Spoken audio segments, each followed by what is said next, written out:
കുറച്ച് ദിവസത്തിന് ശേഷം ഞാനും മീൻ വാങ്ങിച്ചു. അയലയും ചുവന്ന മീൻ. മീൻ വാങ്ങിക്കാൻ മറ്റൊരു റീസൺ കൂടെ ഉണ്ട് കേട്ടോ. എൻ്റെ നെയ്ബറായ ഷേല ചേച്ചി എനിക്ക് കുറച്ച് ചക്ക വന്നിട്ടുണ്ടായിരുന്നു. അതും തേൻ വരിക്ക.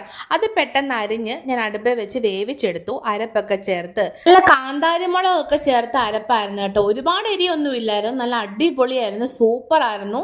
ഒരുപാട് നാളിന് ശേഷം കഴിക്കുന്നത് കൊണ്ടാണോ എന്തോ നല്ല ടേസ്റ്റ് ഉണ്ടായിരുന്നു. പിന്നെ പെട്ടെന്ന് മീനും വെട്ടി വൃത്തിയാക്കി അരപ്പൊക്കെ തേച്ച് വറക്കാനും വെട്ടി വെച്ചിട്ടുണ്ടായിരുന്നു.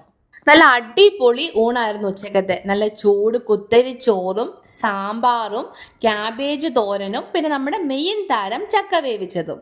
ആ ചോറിനകത്തോട്ട് സാമ്പാറും ചക്ക വേവിച്ചതും ക്യാബേജ് തോരനും ഒരു കഷ്ണം മീനും ഒക്കെ ഇട്ട് നല്ല ഒരു പിടി അങ്ങ് പിടിച്ചു. ഒരു പിടിയല്ല, പാത്രത്തിൽ മുഴുവൻ ഞാൻ കഴിച്ചിട്ടുണ്ടായിരുന്നു.